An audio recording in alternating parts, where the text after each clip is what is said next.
walk away.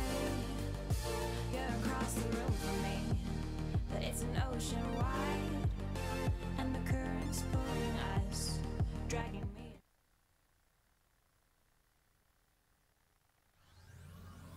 Silent of goal! Lakewood's doing it! They're gonna take it! He's gonna bring down Bernie. Alone with a double kill. Dropping fast. Monopoint's there. He's still alive!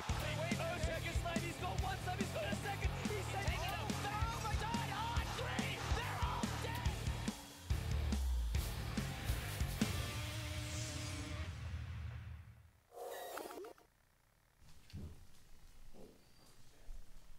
Welcome back, everybody. It's time for more Nanyang China action. We've got the lower bracket today. CDEC Youth taking on FTD Club to start things off in a best of one. Following that, we've got Newbee taking on Tong Fu. This time around, Newbee should be in full force. The match has actually got swapped up because of Moo's flight back, so he's going to be back with the team. Newbee should have a much better shot making it through the lower bracket now that they've got their, I believe, full roster back with Moo and Hal reunited. But for now, it's CDEC Youth versus FTD Club. I'm Gods. Joining me is Winter. And Winter, are you with me? Hello. Hello, hello. How are you doing? I'm fine. How are you? Oh, I'm good. Good as always. It's been a while since we got to cast together, so I'm looking forward to it. I just can't wait to cast the new patch. We've been seeing a lot of the same stuff already. I Yeah. don't think there's anything that can change in the current patch. Everything has been more or less figured out. We get Undying. I haven't seen much Undying lately because it seems for the most part that this hero is getting banned, and Undying's fun to watch. I like seeing him. Look at old zombie man. So you like that? You like games that end quickly? Yeah, well, a quick game is a good game, but it adds a level of excitement when one team is put under pressure, like to really take objectives early and get a lot done. So we'll see how FTD Club play around it. They pick up the Storm Spirit with this, CDEC Youth with Gyrocopter Earthshaker. For the most part, as far as the openers go, no big surprises coming from the two teams here. Yeah, they have been, I think, picking the last series I watched them play. They've been picking Earthshaker like even first pick. In the first phase, this hero has been getting picked a lot in this tournament itself. And Gyro is just a solid pick against the Tombstone. Nothing too unusual there. Yeah, the CDEC Youth, they first picked the Gyro before the Undying came out, I guess, but despite the Gyro being picked up, FTD still went for the Undying. And I guess CDEC Youth know the Undying's coming when they pick the Gyro. But CDEC Youth had a good series yesterday. Unfortunately, they did lose, but it was a close 2-1 series. And they did manage to take one game off of the CTY-led eHome squad. But we'll see if they can kind of continue in similar form today, or if FTD will get the best of them. FTD, for the most part, newer names to the scene, whereas CDEC Youth have some familiar names. June, Inflame, Icy have been around a while. Even Demons was playing on the CIS squad at TI4 with Black. So by no means is this really a youth squad for CDEC. It is a team full of somewhat veterans. Hey, I think I messed things up. The other day I was casting FTD.B, I think. Yeah, there's two different FTD teams. It's very confusing. I mean, every organization seems to have two teams. Winter, one's not enough. They're all greedy. They want 2, 3, 4 teams. What is it with them? I think Newbee actually has 3 teams. They had Newbee Miracle, and then Newbee Youth. 2 teams wasn't enough for them. This team should be much better than the other team, right? Because this is the first team. Yeah. The other day I was casting FTD.B, and they were very obvious that they are inexperienced, and the way they pick and ban heroes were very much showed as a team that has not as much experience as the other teams. But this team, their picks in general are much more solid, and I see XTT. I don't know about the other 4 players, but XTT is definitely not a newcomer. Yep. Yeah, and FTD.A did go undefeated in the group stage before the playoff bracket to make it into the playoff bracket. So they had a good group stage going undefeated. Since going into the playoffs, they did get 2-0'd by Tong Fu. They had 2 sub 30-minute games, so they didn't have a good series against Tong Fu, but this to me is potentially a winnable match. You can see from the draft, like you kind of said, they kind of have a set plan in mind. Lena comes up third. a good block pick and something they could... I mean, you can look to run Lina and Storm as your carry as well as mid. You've got good ways of dealing with Gyrocopter. Gyro doesn't have any answers to deal with Storm Spirit. Lina with an Ags Laguna Blade can burst down Gyro through BKB, so the possibility is there to not really run a true hard carry for FTD.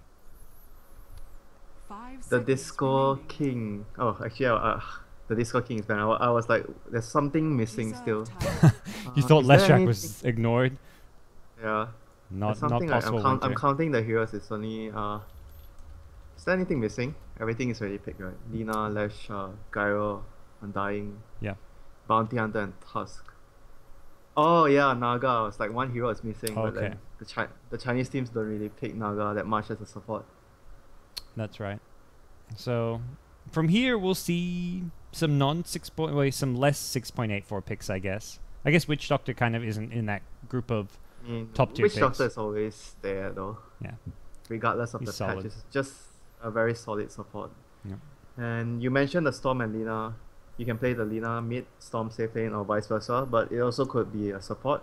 I feel Undying plus Lina is still a very good lane if you want to have a much greedier draft.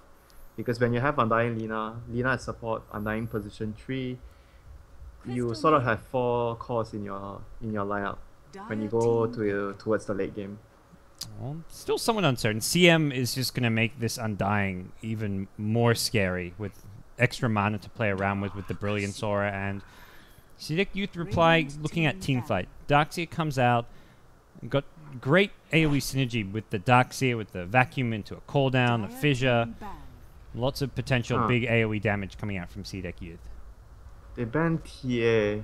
Because from pubs I know the Chinese teams don't really, like the Chinese players, the pub players, they don't like to play Lina versus TA.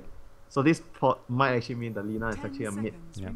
They're going to put Lina mid. CM, most likely the jungling hero, jungling support, so they will look to pick another lane support with the Storm, or leave the Storm alone against Darkseer and do Undying +1 at top.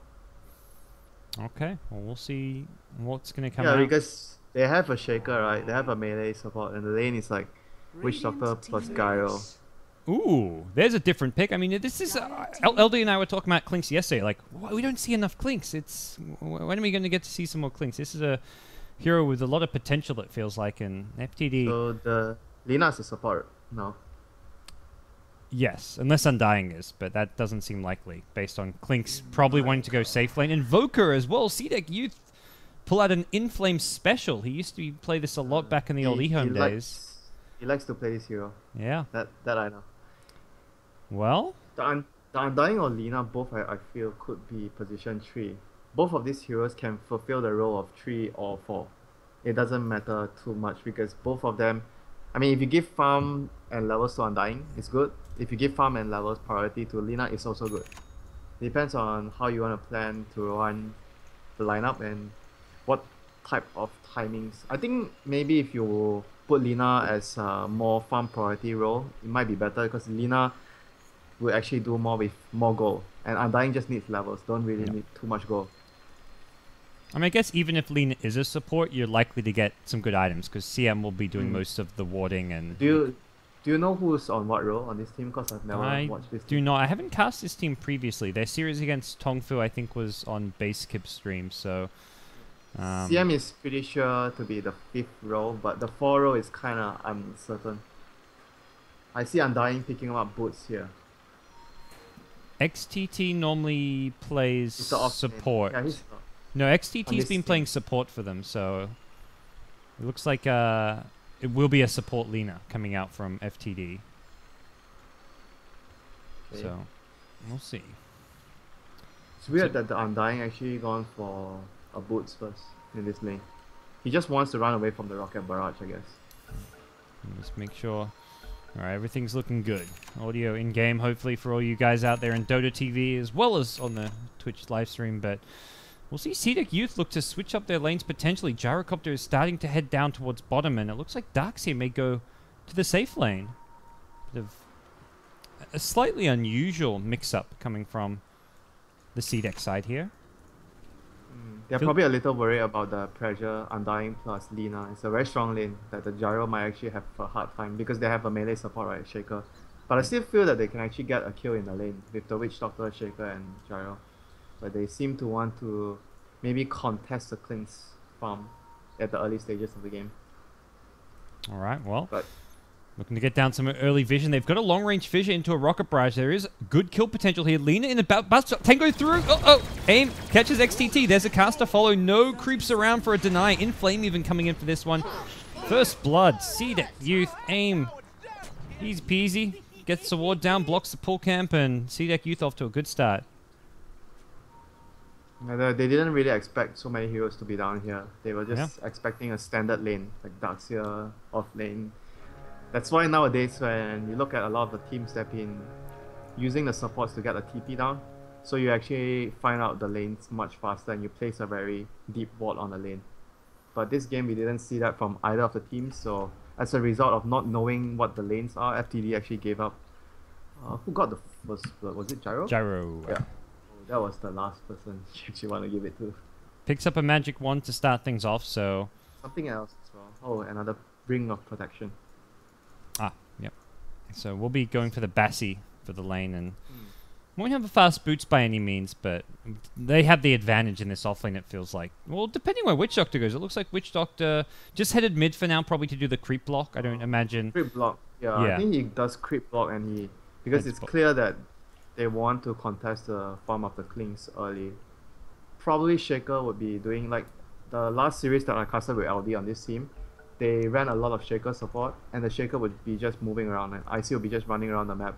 Yep. He was actually really successful in the last series we casted. The last two series we casted.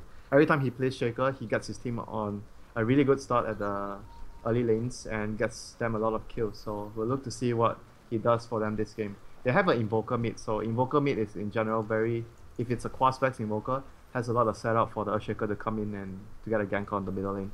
Yeah, and against, they'd love to kill the Storm before that level 6 time, but FTD are the ones getting on the aggressive from level 1 before... This is early. Invoker has no spell. And this is where, this is almost an unavoidable death for Inflame. Frostbite, LSA, you can't really blame Inflame at all for that. That's just completely unexpected. Yeah, that was just way too early. And if the first wave, the creep block is not really on your side of the tower, you're gonna get killed regardless. Well, CM made sure of that. CM was blocking from the tier 3 tower, whereas the Witch Doctor got there a bit later, so... Yeah, it's something I think sometimes teams usually forget. If you plan, that's why it's important to plan ahead. If you plan to make an early rotation towards mid, you dedicate one of the supports to make sure that the creep wave is blocked towards your side of the map. Well, the good news is they are going to completely shut down the Clinks in the safe lane as far as his farm goes. And that's one of the places where Clinks is very weak. His laning stage can be punished. He doesn't have good lane control, doesn't deal well with any kind of aggression. And what Seeded... Yeah, he's good versus one hero. Yes. But not really good versus 2 or 3 heroes. So he's going to be forced to play very defensively here and just using tangos to maneuver on through these trees. But it will be a tough lane for him to get much more than experience. Mid lane Inflame. Yeah. Oh, he's low again. They're looking really good in the top and the bottom lane, I'd say, with the lane setup they chose for. See that? Darkseer versus Undying, and Undying started out with boots. That is actually not really what he wants to if he is up in a 1v1 lane. I think he's going to struggle quite a bit in this lane because he went for this build. He's going to have the CM aura to keep spamming the Soul Rip, but I still think Darkseer would actually get more farm on the long run. Yeah, last time I saw this matchup, I thought Darkseer would win the farm battle, but it ended up being kind of even. The problem is the Undying, once you hit like level 6, level 7, is you want to go help your team. Bottom lane, they go in, they want the Clinks, they have the dust and everything. Rocket Barrage is there, and with a Maledict, it's going to be a kill for Gyrocopter, his second of the game already. Oh boy, this is not a fun looking lane for the old Bone Fletcher. You sound so old school when you use Bone Fletcher. It's like using Leviathan or using this Windrunner. Well, Windrunner's not even old school. Bone Fletcher, I guess that's like Dota 1 only. Clinks moves top. This is the right move, would you say? I'm not sure though. Might be better for the Clinks to get some farm early, but his team will struggle Like Okay. whoever goes bottom will not be able to get any farm. But at this point, they choose to put Undying bottom. It's a trial lane. And They there's got both supports coming. And they are rotating both the supports on. They can actually win if they get a good engage. The Shaker is middle lane. Yep, without the Shaker here, this is looking like... not a dead Witch Doctor. They didn't get the Frostbite off, and there's no Nova. Maybe they go for the Gyro instead. Gyro does a boots. They put down the Tomb. The Frostbite comes out. The cast bouncing around between two. Gyro just runs away from the Tomb. Now he's got himself in a good position to get off some flak hits. Fissure will finish off the CM. Good TP down from Earthshaker, and they're trying to hug the Tomb here, but the Tomb may get focused down. Sorup keeps it alive. Gyro could go back in, but I don't think he wants to. Undying gets one with the Decay. The zombie's starting to pile up. They really overcommitted for that Tomb. AIM wants to go back in, has a Rocket Barrage, and that Tomb's expired, but it's a second kill going FTD's way. They played it well, baited them into the Tombstone, and I don't think they were expecting an early point in Sorup, because that Sorup heal on the Tomb completely messed them up. They already knew they had Soul Rip though, because Undying was using the Soul Rip on the lane. But I guess the Darkseid probably... I mean, it's a very small detail that you don't usually... You don't share it, tell you don't tell your team that, oh, he has Soul Rip, and be careful. This is like not something that you announce to your team. Unless it's like an ultimate, where someone is level 6 and you tell our team that this guy already has his ultimate. Well, Clink's in the top lane. Mid lane. Oh, mid lane, they go in. No, the Storm Spirit Maledict does land, but in flame. Doesn't get the necessary follow-up damage. Had a Tornado, but I think saw the TP coming in from XTT and decided against committing. Storm about to hit level 6, so he's going to hit 6 with a kill to his name and without a single death to a roaming Earthshaker, which is probably a happy Storm Spirit. Yeah, they can kill the middle lane. Oh, they're going in right away. Tornado comes out from Inflame after the pull. Beautiful Pain has another Remnant hit, but now the Cold Snap there. That's not going to do much damage. This new Cold Snap, pitiful stuff. The cast will go flying, and it looks like Storm will survive as they will de-ward that high ground ward that CDEC Youth had put down. They are still making a lot of investments in rotating because CDEC are just very reactionary. They are putting their heroes on the lanes and waiting for FTD to rotate and make something happen. Yeah. So right now you see, if you look at the levels, I think Witch Doctor is 4, Dina and CM is a bit more behind. It's pretty even, like between the supports, I guess. They got the kill because of the last engage at bottom. They got 2 kills. If not for that, I feel like FTD supports would be quite far behind because they've been doing a lot of just 2-hero smoke ganks, which basically have to succeed or your early game suffers. They now buy their 3rd smoke, and that's their last smoke for 5 minutes. They're committing all 3 smokes into the early game, and they kind of need to just because of how bad a start Clinks has had. I think they feel pressured to get something done with the supports early on. You rarely see teams doing this anymore nowadays because it's much more... You want to have smokes during the mid game to take objectives, right? You've been seeing a lot of teams, they use the smoke. What they do with the smoke, they not only move in at around 7-8 minutes, they want to put wards in the jungle. Crystal feeding. Oh no. Oh, on the right side of the fissure, but AIM, can he chase? Cooldown will be committed. Down goes one. They're looking for the return kill on Gyrocopter. He pops the wand. He's got another Rocket Barrage in 2 seconds. Not going to get a chance to use it. No chance to salve up as well. That CM just survived long enough. The fissure being on the wrong side forced a cooldown, and Gyro had to chase. Not on the right side like you mentioned, but going back to my point, it's like when you do all these rotations, you want to at least put wards down. That's what all the teams are doing right now. That's why you don't want to waste all your smokes at the start of the game, because you need smokes in general to get into the opponent's jungle to place down your wards. It's very difficult to run in there without knowing if there's actually vision spotting you out. Well, no smokes left. The Radiant Vision right now, pretty limited. They still have 1 smoke, right? Oh yeah, they didn't use the 3rd smoke, that's right. They brought it up, they haven't popped it yet, so still a chance to use that. They're going to have another smoke at minute 10. So I guess you save this and use it when you want to smoke into the enemy jungle to place vision or take towers. Then by the 10 minutes you have another smoke for something important. It seems like they're still on track to have at least enough smokes to play around with. Clinks at bottom, gets scouted out. Cooldown gonna hit just the Undying. The Tombstone gets popped, but I don't see Undying letting this one go down. He soul rips himself, which means the Tomb is a bit vulnerable. Not gonna matter as his team are coming in looking for demons here. Clinks doesn't have the damage he needs to bring down Witch Doctor. They wanted to kill the Queen, so middle lane. Yep. Oh, Inflame just managed to dodge that Dragon Stave there. He was really close at getting clipped by that. But regen rune. To... Who's gonna get there first? Oh Oh, it's going to be the Invoker. No, the ball lightning. One right click won't be enough. In flame. Oh, he keeps the regen. Oh, that was... Oh, no, he lost it in the end. Okay, he got right clicked. Because he used his face boots, then he actually popped out of the ghost walk. Oh, I was about to say, it seemed like he was ghost walked and was fine, but... Yeah, he popped his face boots. I guess he thought that the right click would hit him anyways. Yeah. So he would lose the regen. He wanted to just run at normal movement speed because he's still low level. He's trying to stay in mid lane with the Quas regen, but he's looking very vulnerable here. Salve, no, Tango's coming out in the career. Destiny may look to snipe this. No, he's going to go in for the kill. One right click, two, needs it. No, he doesn't need a third. That death pack bonus damage, more than adequate to get the kill. Really good rotation from a Clinkz there. He realized that there's nothing much you can do at bottom. This is the fundamental part of the hero, right? You make rotations when you have your ultimate, and you are dealing a lot of damage even though you have, like you mentioned, you just have a threat and you have nothing else, but you still deal so much damage.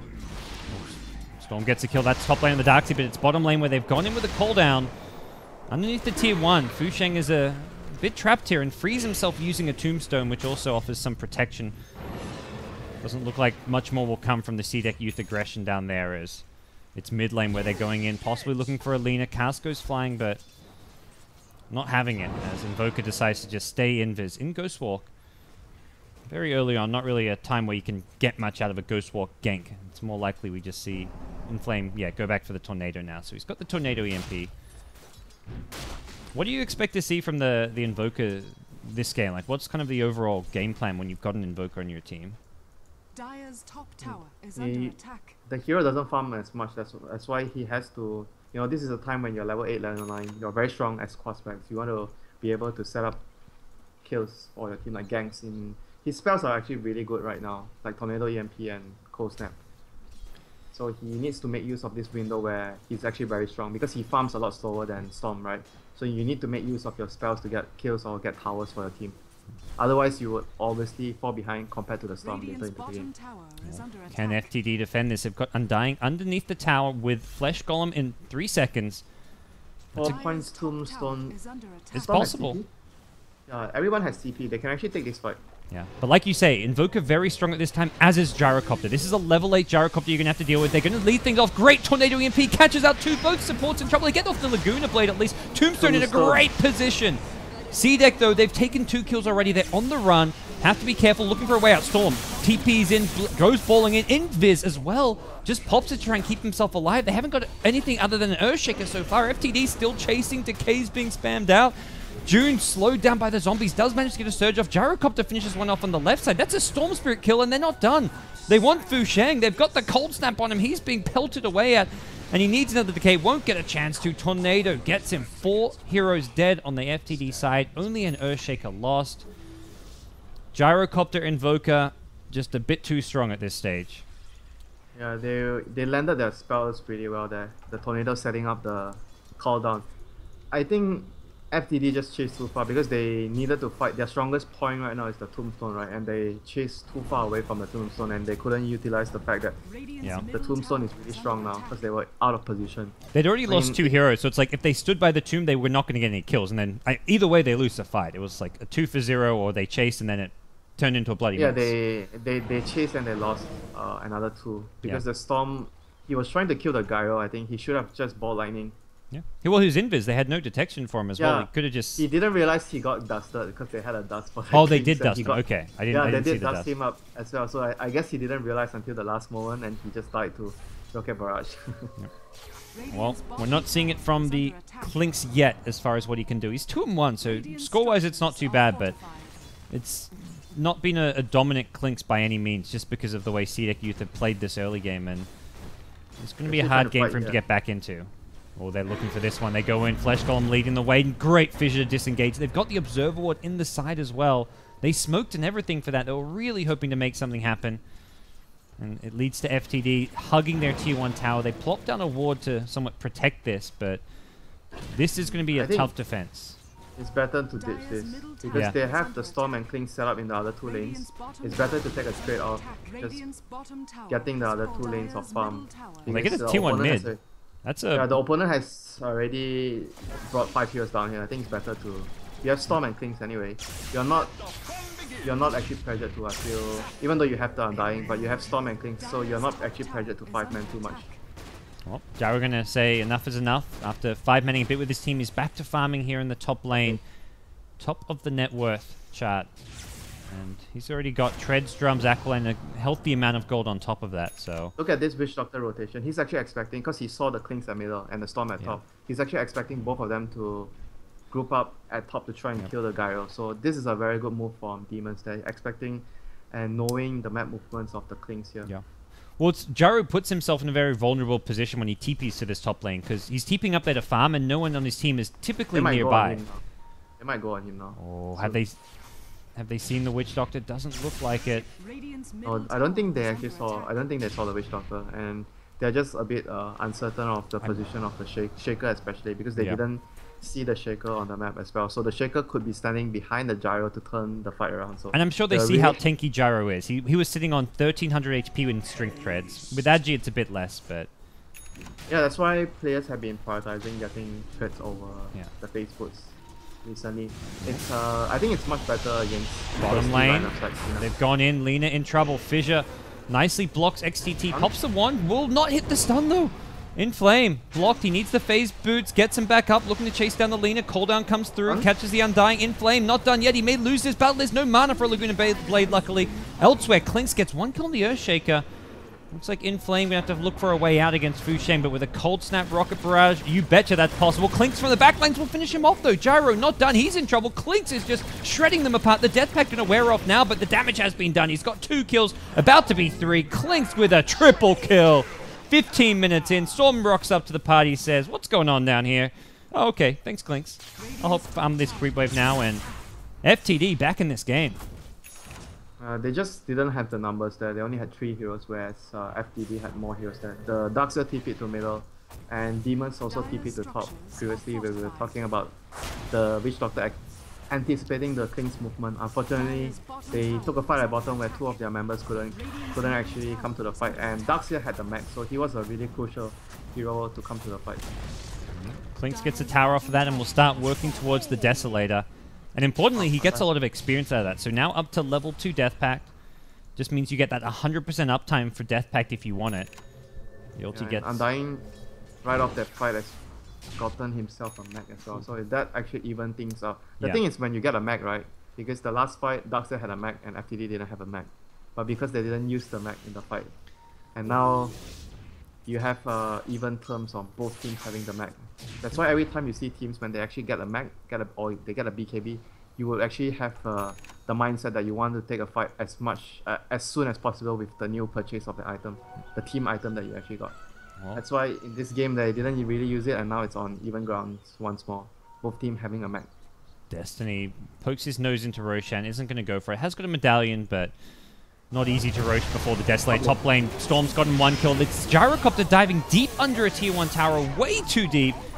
And rightfully so, gets punished. Just for Alina, they way overcommit for that one. And Storm comes in, cleans up, and he's almost completed his Bloodstone. So we're looking at a Storm with the Bloodstone, Clinks with a Desolator in maybe the next 3 minutes or so. And that's going to be a tough spot to be in if you're C-Deck Youth fighting into these items. You kind of talked a lot about the Invoker and his weaknesses, how he doesn't farm well. We're seeing it. He is ridiculously under-farmed right now. And he died in the last few fights as well. Invoker, with if you're dying a lot every fight and you're not getting too many kills, you're not going to be rich because the hero doesn't farm well. He's going to try to kill the Lina here, but I don't think he can actually get it. Oh, and he's going to pay for it again. Oh no, the LSA Dragon Slave will get him. In Flame. Just way too greedy, and the Lina's item build as well helped her to survive. Oh, she got a Tranquil Boots, so she had the extra armor to survive that gank.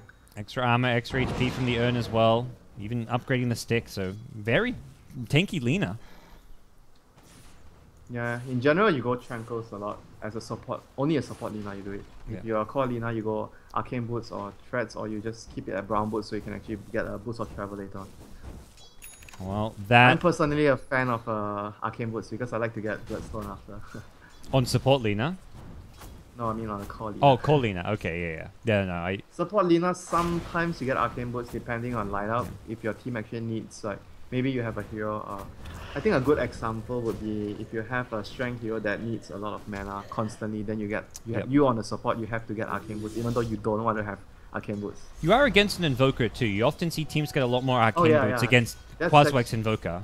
That's actually a good point But- because it's Quaswex Invoker. You at least have 2 sets of arcane boots. They've but got they have one. CM Aura. Yeah, That's CM CM Aura Aura. and Undying right now. Which, I mean, for the most part, it's been fine. Invoker... Storm is kind of mobile enough. He rarely gets caught in the EMP. He's at least got the tools to escape it, so... Radiant's top tower is We'll see. under attack. SeaDeck Youth at this point are kind of forced to just 5-man because none of their ganks are working.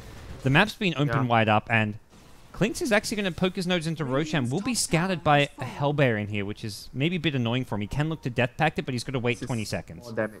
More damage. And Radiant's top tower going back is to the under point attack. where you're talking about CDAC grouping up, I don't really think that they have much choice left because Yeah. Storm and Klings will pick off whoever is alone.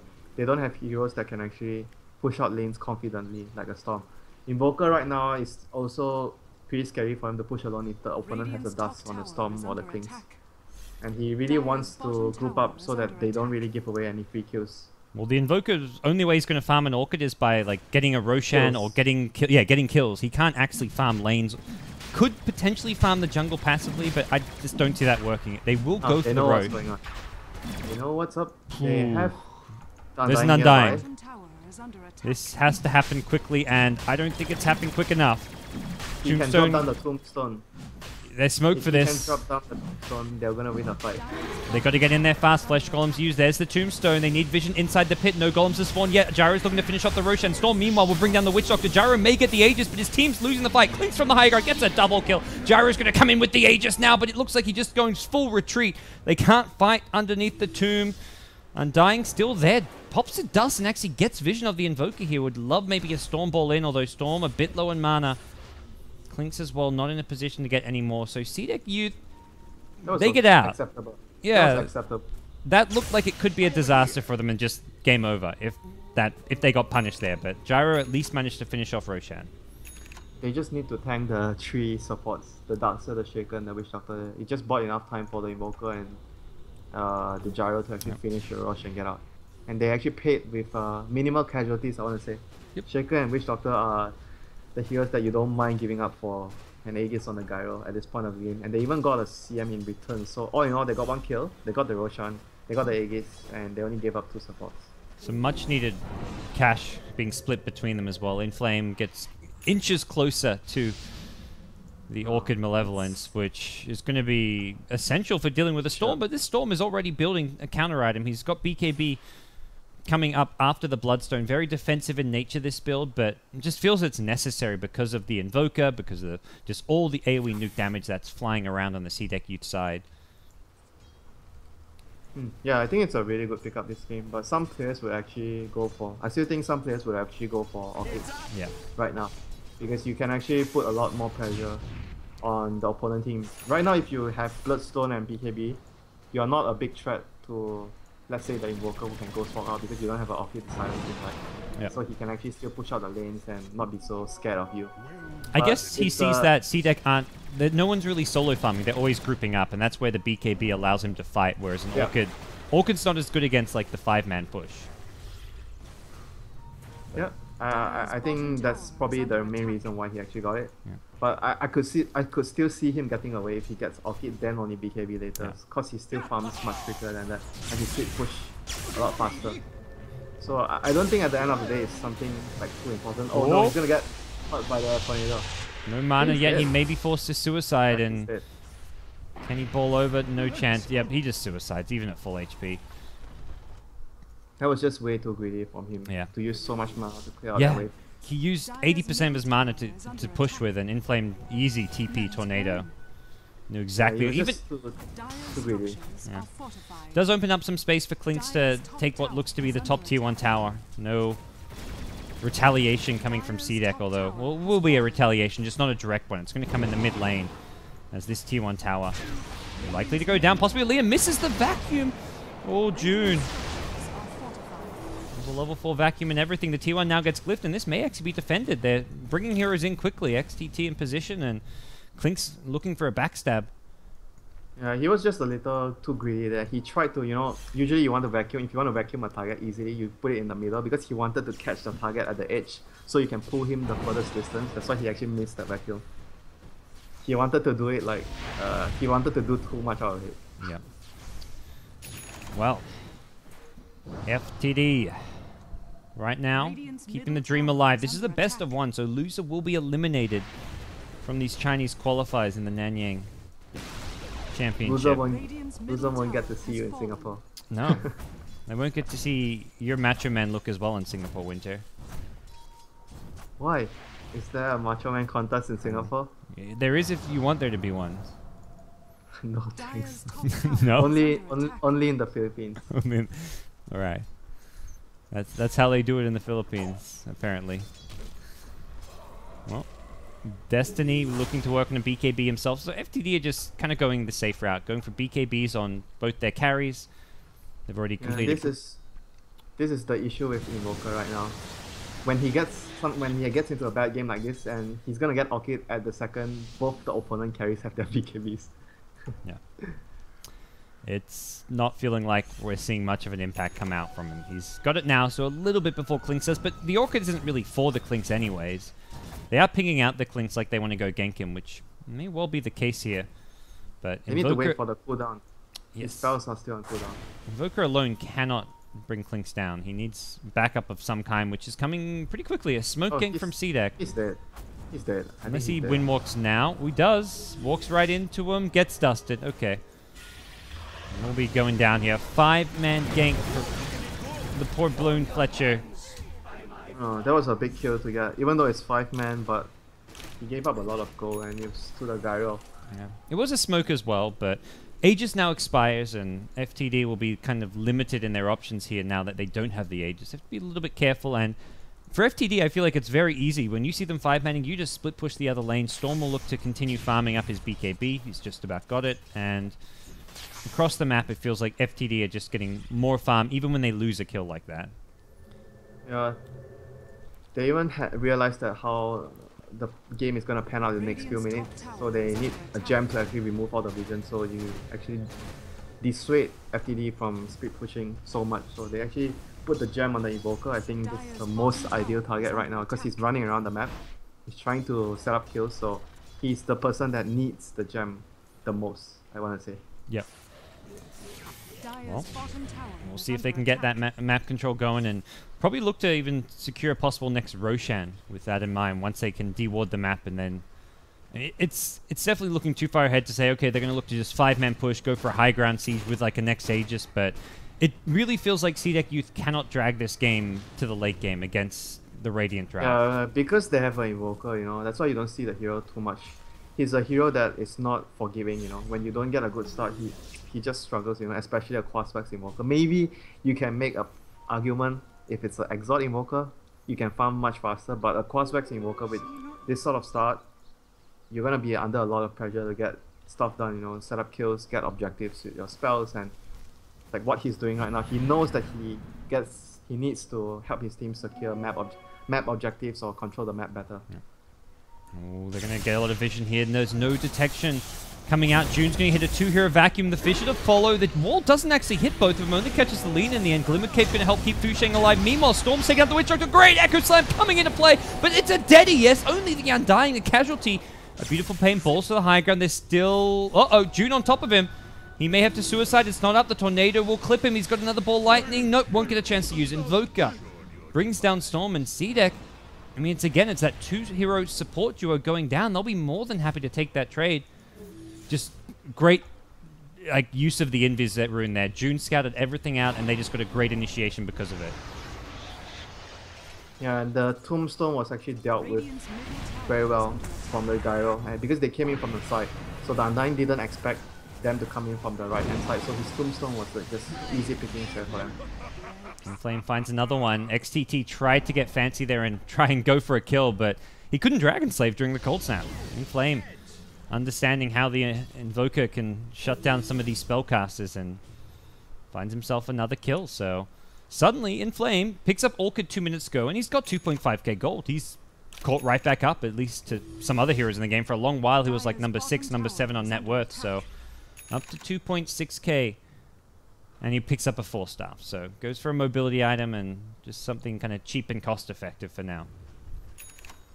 Yeah, that's usually the item build you go. Orchid plus 4-star in general with the gem. The 4-star is just good with against the Force Bite and the stuns and the vortex of the storm. It's just a very good item. Usually you see Glimmer Capes everywhere, but I think this game, Force Staff actually would actually provide more for your team. Force Staff is just good versus the spells that FTD have.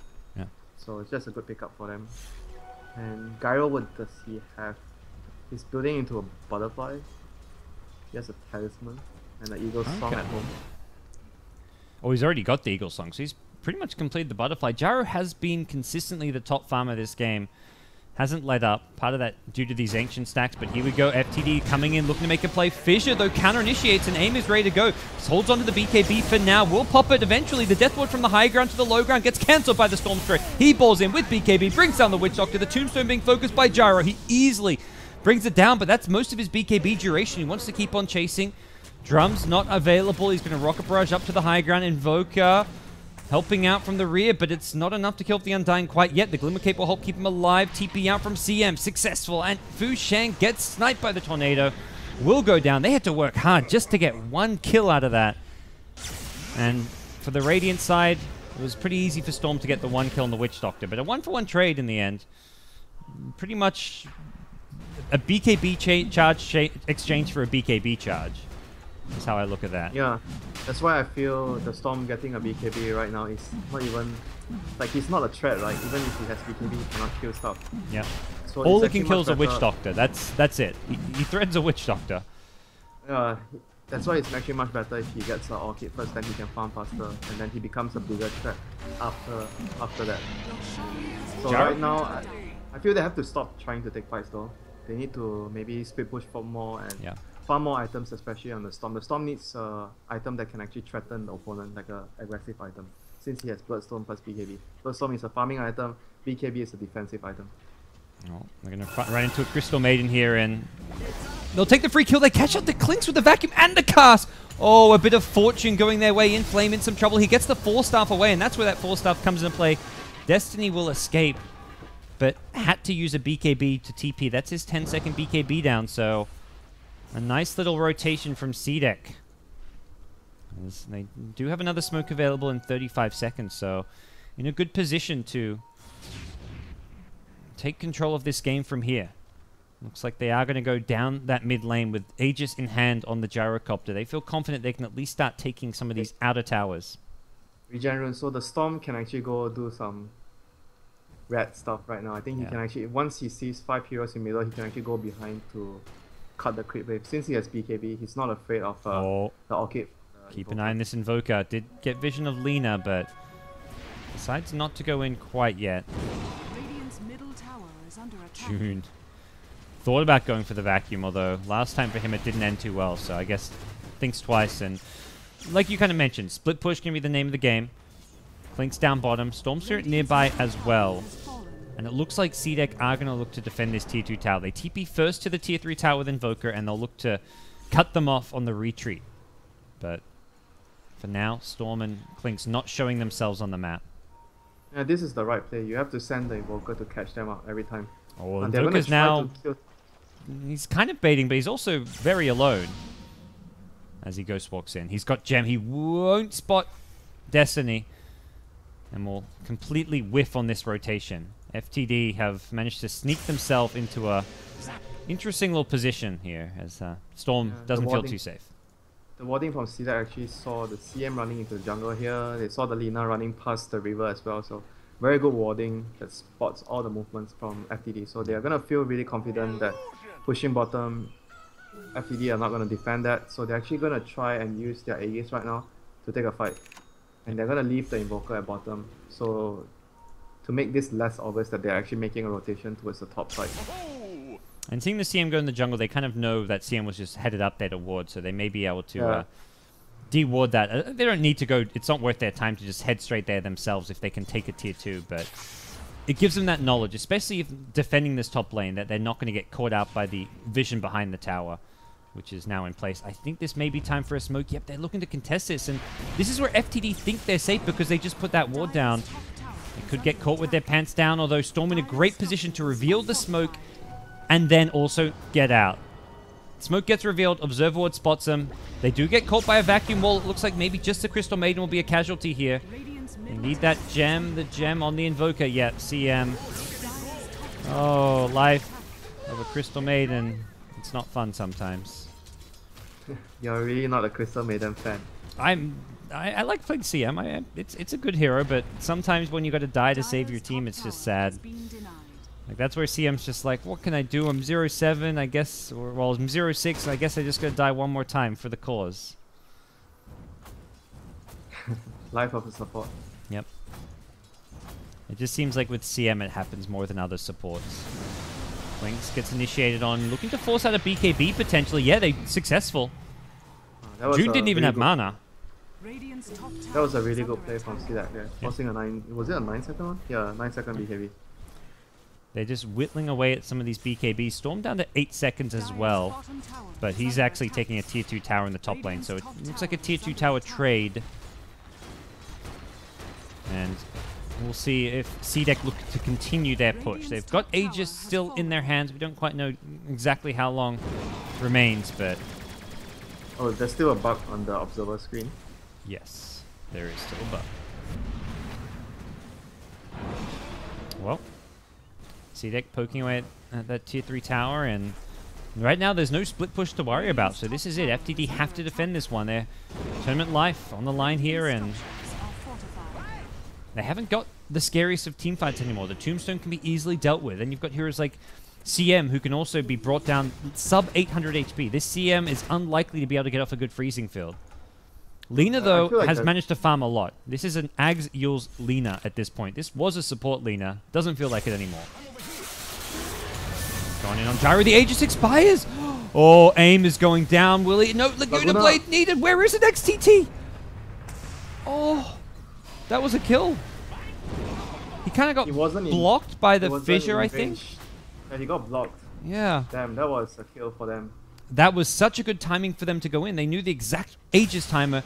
They initiate with the Storm the second it's gone, and they thought they had it. They probably should have had it, but XCT's positioning and the fact he kind of got blocked, I think, partially by the fissure just worked against them. So a bit of misfortune, a bit of maybe misplay, and Sidak get thrown a lifeline there for their gyrocopter. That was actually, I think, certain death for sure for the Gyro if they actually coordinate things better, because the Lina could have just you know, you don't need to drop your stun or whatever, you just drop your Laguna or whatever, just drop your ultimate and just your job is done, you know. Even with the level 2 ulti, Klink's got the Gyro down to like 400 HP or something there. Yeah, he was just maybe greedy that he thought that I just needed to drop my stun and my slave and I get the kill, then I can use my Laguna on another target. But greed doesn't pay off every time. No. We'll see. Invoker's now picked up. The next time, going to be a BKB for Inflame.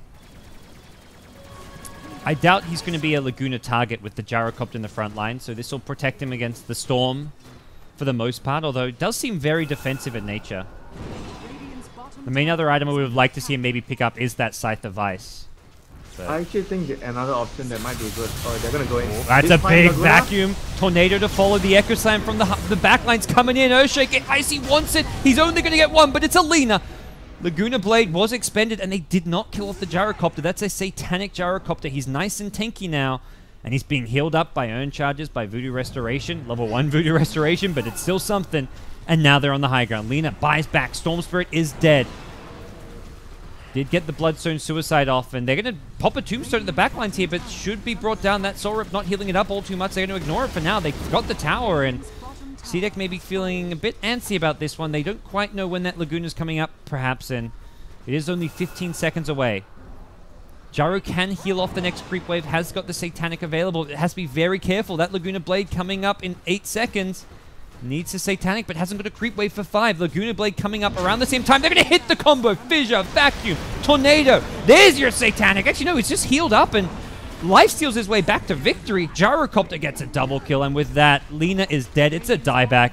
Bottom lane goes down. Mid lane is exposed, and very likely FTD may be forced out of this game and out of the Nanyang Championship with Sidak Youth. Just so decisive with their initiations. The blink vacuums from June have been on point for the most part. Storm goes in for one last hurrah, gets off the BKB to dispel the Orchid from in flame, but not sure it's going to be enough. They've got no answer to the Gyrocopter. With the Lina dead, they're missing so much of their crucial damage output. Only the Clinks, but this Clinks doesn't even hit that hard anymore. He's got just the Deso BKB. He hasn't got that second offensive button. The Cold Snap locks the Storm in place, and BKB on cooldown, that's a dead Storm. 50 seconds on the sidelines. It's going to be a second lane of Rax, possibly even a third. There's no way they can defend top without Lina and Storm, and I think C-Deck have tightened the noose around FTD's throat as this game is looking like it's in the bag. Yeah, I don't think there's much they can do right now. Well, Clinks is trying to delay things, but his BKB is still on cooldown itself. And he may share the same fate as that Storm Spirit if he tries to go in without a BKB. We see the top lane of Rax go down, and just going back to the game, you feel I felt like they didn't need to fight that early. They could have just focused more on speed pushing. Yeah. With the Clinks and the Storm. They tried to take too many fights. They gave Gyrocopter just too many good fights and opportunities just to wreak havoc. I mean, the big turning point was that top fight. They had the kill on Gyrocopter. The Laguna Blade just couldn't come out. If they get that, this to me is a whole different game. That's a kill on Gyro. It's a huge swing of gold going the way of towards the Lina, who can then work towards something like a B. I feel like Lina really needed a BKB as well this game. And without that kill, FTD just got put under so much pressure. Yeah, it's not only that, you know, remember the early game, the fight at bottom lane? We were talking about Invoker plus Gyro being really strong at that point. Yeah. And they chose to take a fight under the tower with the Tombstone and the chase outside the Tombstone range. I think that was also crucial because they were in a position where they could have avoided the fight and keep speed pushing with the Clinks and the Storm. But they chose to take a fight because the Invoker was actually really poor. We were talking about how poor the Invoker was. And because they actually gave away kills in fights and Invoker, he came back into the game. His Orchid was still slow. It was like maybe minute 21, 22, but after that he still managed to get a lot of work done. He understood what he needed to do in a game to make sure that his team was always constantly having the map control, getting a gem early, and constantly putting fear on the Clinks. And he actually even gotten like, I think 1 or 2 kills on the Clinks from Ghost walking around.